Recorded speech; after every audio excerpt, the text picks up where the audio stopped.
আসসালামু আলাইকুম ওয়া রাহমাতুল্লাহি ওয়া বারাকাতুহু। আসলে আমার আসতে দেরি হয়ে গিয়েছে ফ্লাইট বিপর্যয়ের কারণে, এজন্য আমি ক্ষমা চাচ্ছি। এখানে আমাদের আমিরে জামাত আছেন, তিনি গুরুত্বপূর্ণ বক্তব্য রাখবেন। আমি 1 মিনিটে 2টা কথা বলে শেষ করব। প্রথমে একটা কথা আমি বলি, আল্লামা জাহিদ কাউসারী রাহিমাহুল্লাহ তার মাকালাতুল কাউসারীতে একটা প্রবন্ধ লিখেছেন, হুকমু মুহাওয়ালাতি ফাসলিদ দ্বীন আনিদ দাওলা। অর্থাৎ কামাল পাশার কথা বলেন, আহমদ কামাল আতাতুর্ক কামাল পাশার কথা বলেন, জামাল আব্দুল নাসেরের কথা বলেন, যারা সেকুলারিজমের দিকে ধাবিত হয়েছিল অথবা আরবি জাতীয়তাবাদের দিকে ধাবিত হয়েছিল, তারা তৎকালীন যুগে ইউরোপকে দেখেছে। ইউরোপ যখন ধর্ম থেকে রাষ্ট্রকে আলাদা করেছে, ইউরোপটা কিছুটা এগিয়ে গিয়েছে। এটার কারণে তারা প্রভাবিত হয়। ওই সময় মুসলমানদের ভিতর 2টা চেতনা ছড়িয়েছিল, একটা হলো আরবি জাতীয়তাবাদ, আরেকটা হলো সেকুলারিজম।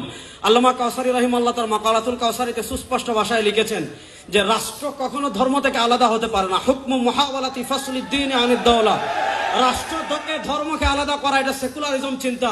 এমন চিন্তা কোন মুসলমান ভূখণ্ডে কোন মুসলমান যদি লালন করে, তার ঈমান থাকবে না।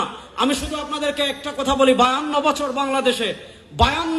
বাংলাদেশে যখনই রক্ত দেওয়ার প্রয়োজন হয়েছে, এদেশের ইসলামপন্থী মুসলমান রক্ত দিয়েছে, কিন্তু আমাদের মাথার উপর কাঁঠাল খেয়েছে আরেক জামাত।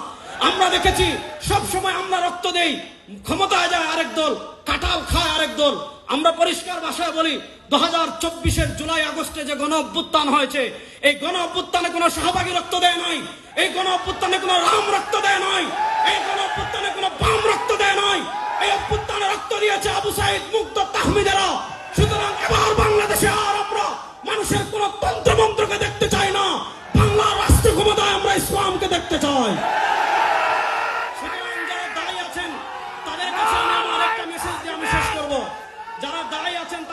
একটা মেসেজ দিয়ে আমি আমার বক্তব্য শেষ করছি। আমাদের ভিতর আকীদাগত ইখতিলাফ থাকতে পারে, আছে, কিয়ামত পর্যন্ত থাকবে।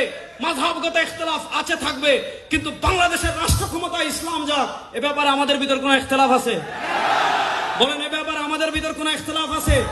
সুতরাং যারা দায়ী আছেন, আমি আমার ব্যক্তিগতভাবে এই জুলাই আগস্টের পরবর্তী যত জায়গায় আমি বয়ান করি, ইসলামী রাষ্ট্রের রূপরেখা কি হবে, ইসলামী রাষ্ট্র যদি ইমারতে ইসলামে প্রতিষ্ঠা হয়, মানুষ কি কি অধিকার পাবে, বিধর্মীরা কি কি অধিকার পাবে, সুশাসন কিভাবে প্রতিষ্ঠা হবে, ইনসাফ কিভাবে প্রতিষ্ঠা হবে, এই বিষয়গুলো যদি আমরা সাধারণ মানুষের কাছে তুলে ধরতে পারি, সাধারণ মানুষ সেকুলারিজমের দিকে কেন ধাবিত হয়, সাধারণ মানুষ ডেমোক্রেসির দিকে কেন ধাবিত হয়, সাধারণ মানুষ কমিউনিজমের দিকে কেন ধাবিত হয়, ব্যর্থতা আমাদের, আমরা ইসলামের সৌন্দর্য এখনো তুলে ধরতে পারি নাই।